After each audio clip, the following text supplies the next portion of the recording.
a party guest who overheard the heated exchange between Evelyn and Mason during the gender reveal party and later reported it to authorities.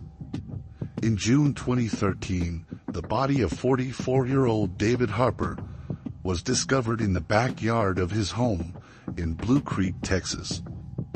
An investigation uncovered the shocking secrets behind his murder, unraveling the tangled web of betrayal between his wife Evelyn Harper and his brother Mason.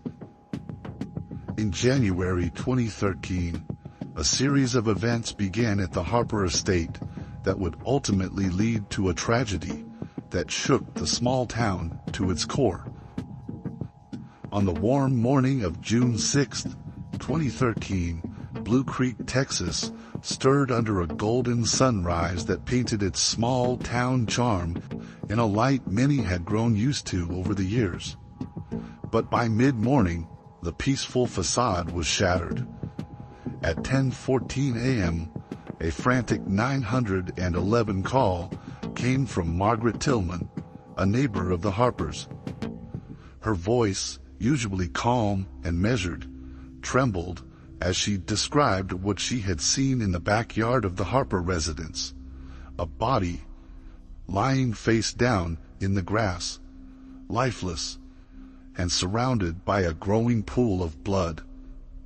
The Harper home, known in town for its sprawling ranch-style architecture and pristine landscaping, was no longer a symbol of suburban perfection. Police officers arrived within minutes, the flashing lights of their patrol cars cutting through the quiet neighborhood. The scene was gruesome. David Harper, a 44-year-old real estate developer who had built his life on precision and control, lay crumpled on the ground near the patio. His body bore signs of a brutal attack. His face was barely recognizable, battered with such force that even seasoned officers had to look away. Beside him, fragments of a shattered glass bottle glistened in the sunlight, the jagged edges stained with blood. The officers immediately cordoned off the area, securing the property as crime scene investigators were called in. The backyard, once a place of celebration just 2 days prior, now felt suffocating, as though the horror of the moment had tainted the air. The white and blue balloons tied to the patio railing, left over from the recent gender reveal party, swayed lightly in the breeze, their cheerful presence now an unsettling contrast to the violence. As investigators combed through the scene, they found faint footprints in the damp grass leading away from the body and toward the side gate. The prints seemed hurried, uneven, as if the person leaving had been in a frenzy. By 1 p.m., David's body was taken to the medical examiner's office, but the mystery surrounding his death was just beginning to unravel. Word of the murder spread quickly through Blue Creek, a town where everyone knew everyone.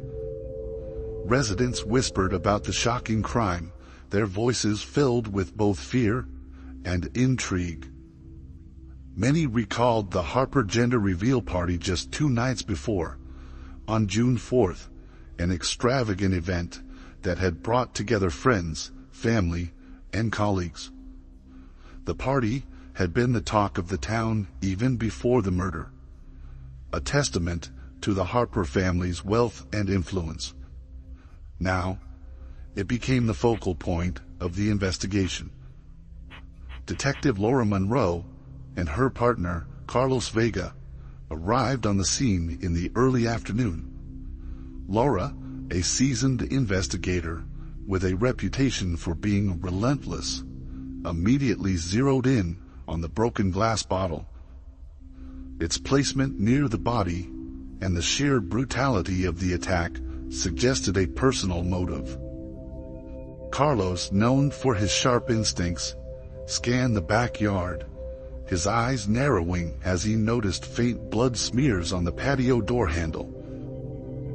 By the evening of June 6th, the detectives began interviewing the Harpers' neighbors.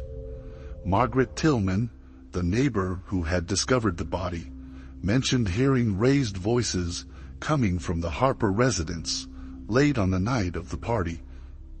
She had dismissed it at the time, assuming it was a harmless argument, perhaps fueled by too much wine. Another neighbor, Stephen McCarthy, revealed seeing Mason Harper, David's younger brother, leaving the property in the early hours of June 5th, his walk unsteady and his face unusually tense. Detectives Laura and Carlos turned their attention to the events of the gender reveal party itself. Guests who had attended described a lavish celebration filled with laughter and light-hearted moments, but some also recalled undercurrents of tension. Evelyn Harper, David's wife, had seemed unusually quiet for most of the evening, her expression strained even as she smiled for photos. Mason Harper, on the other hand, had been loud and unrestrained, drinking heavily and drawing attention with his erratic behavior. By June 8th, as more witnesses were questioned, the story began to take shape. One guest mentioned overhearing a heated exchange between David and Evelyn during the party. The argument had been brief, but sharp, with David walking away, visibly upset, while Evelyn stood frozen, her hands trembling as she clutched her glass. Others noted that Mason had been unusually attentive to Evelyn, his lingering glances and protective demeanor raising eyebrows. The detectives also learned that the gender reveal had marked more than just the announcement of a baby. For the Harpers, it was supposed to signal a fresh start. David had made it a point to publicly promise Evelyn that he would cut back on work and prioritize their family. It was a gesture that many saw as heartfelt, but for those who knew the couple well, it felt forced, like a man trying to repair cracks in a foundation that was already crumbling. By June 10th, the detectives had pieced together enough information to see the outlines of a darker narrative. Evelyn Harper's subdued demeanor at the party and Mason Harper's erratic behavior pointed to secrets hidden beneath the surface of the Harper family. Witness testimonies, coupled with forensic evidence from the crime scene, further implicated the two. The glass bottle fragments found near David's body revealed not only his blood, but also fingerprints belonging to both Evelyn and Mason. The investigation turned its focus on the Harper family dynamics. David Harper had built an empire, but his success came at the cost of personal relationships. His wife, Evelyn, had grown increasingly distant over the years, her unhappiness masked by her polished exterior. Mason, the younger brother, had always lived in David's shadow, struggling with feelings of inadequacy and resentment. By June 20th, the evidence reached a breaking point. Evelyn Harper and Mason Harper were both arrested in connection with David's murder. The town of Blue Creek, still reeling from the initial shock of the crime, now found itself grappling with the scandalous revelations that followed. What had started as a joyous celebration of new life had unraveled into a tragic tale of betrayal and violence, leaving the residents of Blue Creek to wonder what secrets might still lie hidden beneath the surface. Evelyn Harper's life, to the outside world, seemed nothing short of idyllic. By 2013, she was 34 years old and living the dream many small-town girls aspired to. Her husband, David Harper, was a self-made real estate mogul, 10 years her senior. Their marriage, 8 years strong, was celebrated with admiration in the small community of Blue Creek. Evelyn was often the hostess of elegant parties, the face of a seemingly perfect life. But the truth was far from the polished image she presented. Evelyn felt trapped. Beneath the surface, she battled deep dissatisfaction and a growing sense of resentment for David. The love they had shared in the early years of their marriage had faded, replaced by a cold distance. David, ever the perfectionist, had poured his energy into building his real estate empire, neglecting the emotional needs of their relationship. His relentless pursuit of success left Evelyn feeling like an accessory in her own life, a trophy wife meant to adorn the home he so meticulously curated but never truly lived in. The pregnancy, announced earlier that year, had been a ray of hope for the couple. For David, it was a chance to build a family legacy. For Evelyn, it was a lifeline, something to hold on to in a marriage that was slipping away. But as her pregnancy progressed, Evelyn realized the distance between her and David was not closing. The life growing inside her only deepened the emptiness she felt, an irony that gnawed at her daily. David's younger brother, Mason Harper, was everything David was not. At 29, Mason was impulsive, reckless, and completely unpredictable. He was the kind of man who lived on the fringes of respectability, drifting from one failed project to the next, while nursing a drinking problem and carrying the weight of a troubled past. His strained relationship with David was no secret. David often saw Mason as a liability, someone who tarnished the Harper name. Mason, in turn, resented David's success and his ability to always come out on top. Despite Mason's flaws, or perhaps because of them, Evelyn was drawn to him. Their affair began innocently enough, born out of shared frustrations. Evelyn saw in Mason the passion and spontaneity that had long disappeared from her marriage. Mason, perpetually living in his brother's shadow, found validation in Evelyn's attention. Over time, their connection deepened into a dangerous, magnetic bond fueled by resentment and desire. The tension in their secret relationship reached its peak on June 4, 2013, the day of the grand gender reveal party. The event was supposed to be a celebration of new beginnings, a way to bring family and friends together. The Harper estate was transformed into a scene of opulence. White tents adorned the backyard, tables were laden with expensive hors d'oeuvres, and a live band played soft melodies as guests sipped on champagne. Fireworks were planned for the evening, culminating in the reveal of the baby's gender. For David, this was an opportunity to showcase not just his wealth, but his devotion to Evelyn and their unborn child. Evelyn, dressed in an elegant pastel gown, played her part perfectly. She smiled and laughed with the guests, gracefully accepting their congratulations. But inside, she was crumbling. Her discomfort grew as the day wore on, heightened by Mason's presence. Mason had arrived late, already slightly drunk. His dark charisma and brooding demeanor were impossible to ignore, and Evelyn couldn't help but notice the way his eyes lingered on her. As the evening progressed, the tension became palpable. When it was time for David's toast, he raised his glass high and spoke with unusual emotion.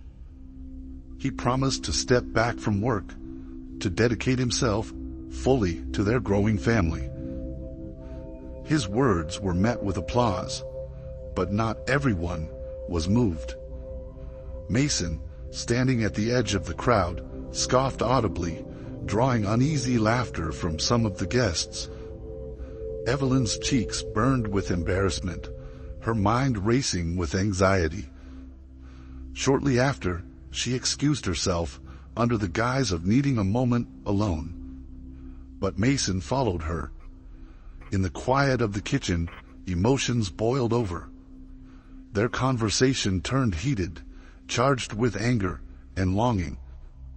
Mason accused Evelyn of playing along with David's charade, while she begged him to keep his emotions in check. Unbeknownst to them, a guest had wandered into the kitchen, searching for another bottle of wine. What they overheard, a declaration of love from Mason and Evelyn's panicked attempts to silence him, sent shock waves through the evening. The guest left without confronting them, but later shared what they had heard with David. By the end of the night, David's world was beginning to crack, though he kept his composure in front of his guests. In the early hours of June 5th, the Harper household was anything but quiet. After the last guest had left, David confronted Evelyn. What began as a quiet conversation turned into a heated argument. Evelyn denied the affair at first, clinging to the hope that she could salvage the situation. But David's anger was unrelenting. His voice grew louder, his words sharper, until Evelyn could no longer deny the truth. At some point, Mason, still intoxicated and lingering in the guest house, intervened. Fueled by alcohol and years of pent-up resentment, he lashed out at David, hurling accusations of neglect and hypocrisy. David, unwilling to back down, pushed back, escalating the argument into a physical altercation. Evelyn, caught in the middle, watched in horror as the two men she cared about most turned on each other. Around 2 a.m., the violence reached its breaking point. Mason grabbed a glass bottle from the patio table and swung it with all his strength, striking David across the face. The sound of shattering glass echoed through the backyard. David collapsed, blood pouring from his wounds as he gasped for air. Evelyn screamed, frozen in disbelief, as Mason stood over his brother, the shattered bottle still clutched in his hand. In the minutes that followed, panic set in. Evelyn and Mason worked together to stage the scene, wiping their fingerprints from the bottle and attempting to clean the blood spatter. Evelyn changed out of her blood-stained dress, stuffing it into a garbage bag, while Mason paced the yard, his mind racing with ways to cover their tracks. In their haste, they overlooked small details: droplets of blood on Evelyn's discarded dress, Mason's shoe prints in the wet grass. As the first hints of dawn broke over Blue Creek, the Harper estate fell silent once more. But the damage had been done, and the truth would soon come to light. The investigation into David Harper's brutal murder moved swiftly, powered by the urgency of the case and the shocking revelations that emerged with every passing day. By June the 7th, 2013, the Harper residence had transformed into a hub of activity. Police cars lined the driveway, and forensic teams worked tirelessly to piece together the events of the tragic night. What seemed at first like a tragic accident, an inebriated fall, quickly unraveled into something far more sinister. The first major breakthrough came with the guest who had attended the gender reveal party. By June 8th, this guest, who had initially been hesitant to come forward, contacted the authorities. They recounted what they had overheard during the party: a tense exchange between Evelyn Harper and Mason Harper in the kitchen. The words they remembered were enough to send shivers down the spines of the detectives. It painted a picture of an affair that had spiraled out of control.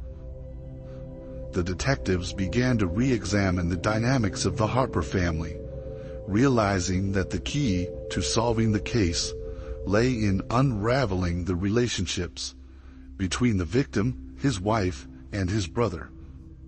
Forensic evidence soon added weight to the testimony. By June 12th, investigators had analyzed the broken glass bottle found near David's body. Microscopic traces of Evelyn's blood were detected on the jagged edges, an unusual discovery given that David's injuries were caused by blunt force trauma. This clue hinted that Evelyn had been present during the struggle.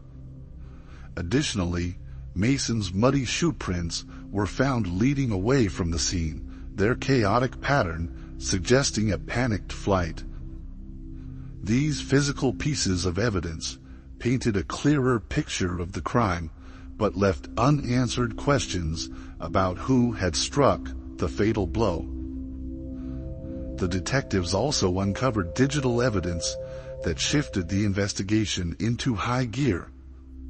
By June 15th, they had accessed text message exchanges between Evelyn and Mason. The messages, filled with desperation and longing, revealed the depth of their affair. But one text stood out above the rest: Mason's chilling suggestion that they should finally get rid of David.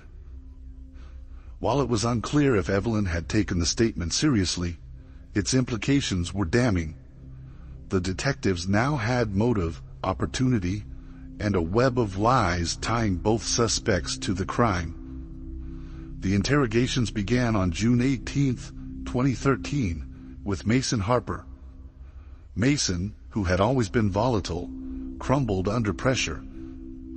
Initially defiant, he maintained that he had no involvement in David's death. But as detectives presented him with the mounting evidence, the shoe prints, the text messages, and the guest's testimony, his composure cracked. Desperate to save himself, Mason shifted blame onto Evelyn. He claimed she had manipulated him, using her charm and their affair to convince him to act on her behalf. He painted her as a calculating mastermind who had wanted her husband gone for years. Evelyn, brought in for questioning the following day, presented a stark contrast to Mason. She arrived composed, dressed meticulously, despite the weight of the accusations against her. But her calm exterior began to fracture as detectives probed deeper. When confronted with Mason's statements, Evelyn's initial denial gave way to anger. She accused Mason of being unstable and irrational, a man whose jealousy and recklessness had spiraled out of control. Their once passionate affair was now reduced to mutual accusations, each framing the other as the true instigator of David's murder. As the days went on, the investigators watched the emotional unraveling of two people who had once shared a bond built on secrecy and betrayal. Mason's anger turned to desperation, while Evelyn's poise crumbled into visible fear. By June 25th, both suspects had implicated each other to such an extent that the detectives could see the layers of their lies clearly. Each had hoped to use the other as a shield, but their tangled web of deception only served to tighten the noose around them both. By March 2015, after nearly 2 years of legal battles and delays, the trial of Evelyn and Mason Harper began in a packed courthouse. The case had gripped the small town of Blue Creek, and the courtroom overflowed with spectators eager to see how the drama would unfold. The prosecution's case was meticulous. They painted Evelyn as a woman who had grown resentful of her husband's success and distant affection, turning to Mason for solace. But this solace, they argued, quickly morphed into something darker. Using the text messages as evidence, the prosecution showed that Evelyn and Mason had both discussed removing David from their lives. The damning forensic evidence, the blood-stained bottle, the footprints, and the timeline of events made it clear that both suspects were at the scene of the crime. Mason's defense hinged on impulsivity. His lawyers argued that the murder had been a drunken accident, an unplanned act of violence that Mason deeply regretted.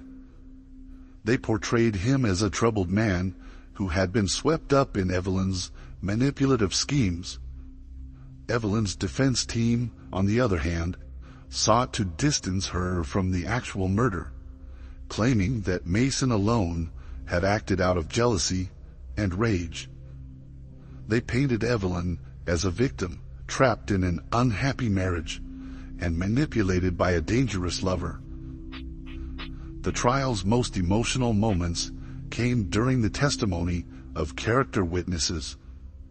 Friends of David spoke of his generosity and dedication to his family, contrasting sharply with the cold and calculated image of Evelyn that the prosecution presented.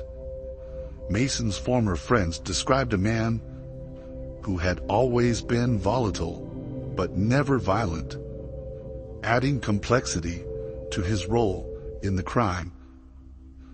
After 5 days of deliberation, the jury returned its verdict on March 25, 2015. Mason Harper was found guilty of first-degree murder and sentenced to life in prison without parole. The courtroom was silent as the sentence was read, the weight of his actions finally catching up with him. Evelyn Harper was found guilty of manslaughter. Despite her defense team's efforts, the jury could not overlook her role in the events leading to David's death. She was sentenced to 20 years in prison. The sentencing brought mixed reactions from the community. Some felt Evelyn's punishment was too lenient, given the betrayal and deception that had led to the murder. Others believed she had suffered enough, losing her husband, her lover, and her freedom in one devastating series of events. Mason, meanwhile, became a symbol of unchecked jealousy and the destructive power of resentment. Blue Creek, Texas, a town that once prided itself on its quiet streets and tight-knit community, would never be the same after the Harper case. The murder of David Harper, followed by the sensational trial of his wife Evelyn and brother Mason, turned the town into a hub of curiosity and whispers. By 2015, the case had become infamous. The details dissected in hushed tones at church gatherings, in grocery store aisles, and across kitchen tables. The Harper name, once associated with success and prosperity, became a symbol of betrayal, scandal, and tragedy. David Harper's estate, a sprawling property with its manicured lawns and luxurious interiors, became a haunting reminder of the events that had unfolded there. The house, once the pride of the community, was sold by October 2015. The proceeds from the sale were given to David's estranged sister, Susan Harper, a quiet and unassuming woman who had always lived in the shadow of her brother's larger-than-life personality. Susan had maintained her distance from the Harper family for years, her relationship with David strained by old family disputes. But in the aftermath of his death, she was the only one left to step forward. Susan, who had never married and lived modestly in a neighboring town, suddenly found herself thrust into a role she had never anticipated. Evelyn, sentenced to 20 years in prison, was 6 months pregnant when she began her sentence. With no immediate family willing to take responsibility, Susan became the guardian of the child Evelyn carried, a baby boy born in January 2016. The baby, named Nathaniel David Harper, became a beacon of hope in an otherwise dark chapter. Despite the circumstances of his birth, Susan was determined to give him a life untouched by the shadows of his parents' actions. She moved into a small, unassuming home far from Blue Creek, hoping to shield Nathaniel from the weight of his family's legacy. But even as she tried to rebuild a sense of normalcy, the questions lingered. Would the boy grow up to understand the complexity of his family's history? Could he escape the reputation that had attached itself to the Harper name? By 2018, the Harper case was no longer front-page news, but its echoes still lingered in Blue Creek. The house, now under new ownership, stood as a silent witness to the events that had once gripped the town. People would sometimes drive past, pointing out the property to visitors as if recounting a ghost story. "That's where it happened," they would say, their voices tinged with both fascination and unease. For Susan, life moved on quietly. She poured all her energy into raising Nathaniel, who grew into a curious and bright child. She avoided discussions of his parents, choosing instead to focus on the future. But she couldn't avoid the reminders entirely. Every time Nathaniel smiled or laughed, there was a flicker of David in his expression. When he grew angry or frustrated, Susan sometimes saw traces of Evelyn's fiery temper. These moments, though fleeting, filled her with both hope and dread, a reminder that the past could never truly be erased. By 2020, Nathaniel was old enough to start asking questions. He noticed that other children had mothers who picked them up from school, attended soccer games, and kissed their foreheads at bedtime. He began to wonder why his own mother never came. Susan, who had prepared for this moment, sat him down one evening and began to tell him a carefully constructed version of the truth. She spoke of his father, a strong and successful man who had loved deeply, and his mother, a woman who had made mistakes, but loved him just as much. She avoided the darker details, knowing that one day he would seek them out on his own. Evelyn, still in prison, aged more rapidly than her years. By 2021, she was no longer the polished woman who had once hosted lavish parties at the Harper estate. Life behind bars had stripped her of the exterior she had worked so hard to maintain. But in her letters to Nathaniel, she held on to the hope that one day she might be forgiven, not just by her son, but by herself. She imagined a future where she could hold him again, where she could explain her actions and find redemption. Whether that future would ever come remained uncertain. In the end, the Harper legacy was not the wealth or success that David had worked so hard to build. It was the pain, the betrayal, and the small glimmer of hope carried by a boy who bore the weight of his family's past. Nathaniel Harper, though too young to understand the full extent of his history, represented a second chance, a hope that perhaps the sins of the past would not define the future.